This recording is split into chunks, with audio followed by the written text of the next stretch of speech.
बयनिसिमबो खुलुमनाय जासिबाय दिनै forest right act forest dwellers act 2006 बिनि सायाव जोंनि जनाय साब डिभिजनाव दिनैसिमबो सरकारिबाबो जेबो खामानि मावनाय जायाखै बेखौ नोजोर बोनानै जोंनि जनाय साब डिभिजनाव थानाय गाहायै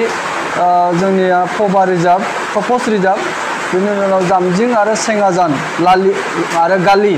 बे मोनथाम रिजार्भआव जोंनि गोबां ट्राइबेल मानसिफोर दङ स्पेसियेलि जोंनि बर' आरो मिसिं हारिनि सुबुंफोरा बेयाव रायजो जानानै दं दा बिथांमोननो दिनै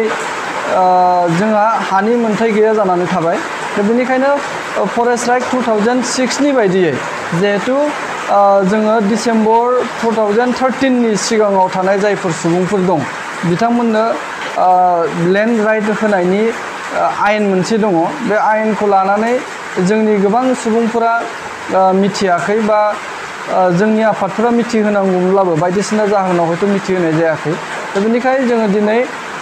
जोंनि धेमाजि जिल्लानि एडिशनेल डिसि जा बिथां उत्पल दले बिथाङा रायजोफोरनो एवारनेस एबा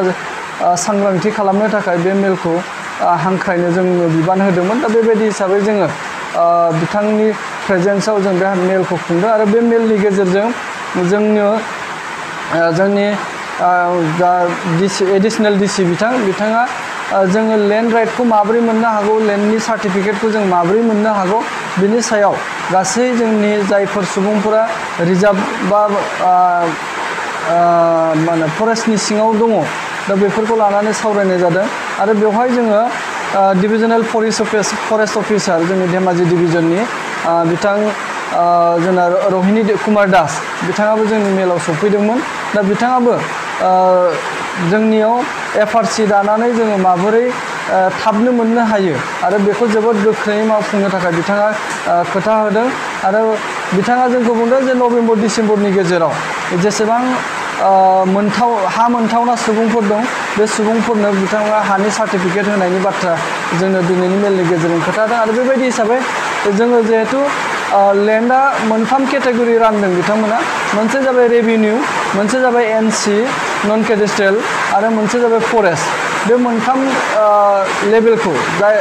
मोनथामै आलादा आलादायै बेखौ लानाय जादों जोंनि ओनसोलाव गोबां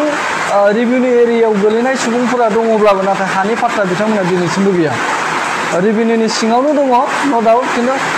हानि फाट्टा बेबायदि मोननाय जायाखै आरो बैफोरबायदि सुबुंफोरखौबो हानि फाट्टा मोनहोनो थाखाय बिथाङा खामानि मावनायनि बाथ्रा जोंनो होदों लोगोसेयै जोंनिया एनसि भिलेज नन केडेस्ट्रियेल भिलेजफोर दङ गोबां ओनसोलाव दा बिथांमोनाबो दिनैसिम हानि जेबो डकुमेन्ट्स गैया दा बै डकुमेन्ट्सखौ मोनहोनायनि आरो मोननांगौनि जिहेतु जोंहा मोन्थाय दङ राइट दङ बे राइटखौ लानानैनो दिनै बे सावरायनायखौ लानाय जादोंमोन आरो बे सावरायनाया आंनि साननायाव आंनि बुजिनायाव जोंनि रायजो राजाफोरखौ मोनसे इनपुट होदों आरो बै इनपुटखौ लानानै रायजो राजाफोरा माबोरै मावलांनांगौ मा डकुमेन्ट्स नांगौ सापर्टिं डकुमेन्ट्स बेफोरखौ लानानै हाबा मावगोनखौ जोङो मिजिंथिदों आरो फैबाय थानाय समाव जों जोबोद गोख्रैनो बे आगस्ट आरो सेप्तेम्बरनि 15 अक्ट'नि सिगां जानाखि भिलेज माने गावहोबा भिलेज लेभेल कमिटिफोर बे भिलेज लेभेल कमिटिफोरखौ जोङो दाफुंनानै होनांगौ थाग थियारि खालामदों आरो दाफुंनानै होनायनि उनाव बिथांमोननिफ्राय जोङो एप्लिकेसन लानानै आरो बे एप्लिकेसनफोरखौ डिपार्टमेन्टेल जा प्रसिडिउर दङ बे प्रसिडिउरजों थांनानै जोबोद गोख्रैनो मावफुंनानै होनायनि थांखि दिनै जों आजावदों लोगोसे गासै रायजो राजाफ्राबो बेखौनो मिजिंथिदों जिहेतु जों मिथिगौ गोबां सुबुंफोर दं जोनोम जानानै दिनैसिम बोराय बैसो जालांबाय जोंनि बे ओनसोलफोराव नाथाय दिनैसिमबो दखरसे हानि जेबो डकुमेन्ट्स एबा लेखा गैया दा बेबायदि हिसाबै जोङो जोंनि लाइमोनफोरखौबो जोङो सांग्रां जाजानो लुबैदों जिहेतु दिनैनि दिनाव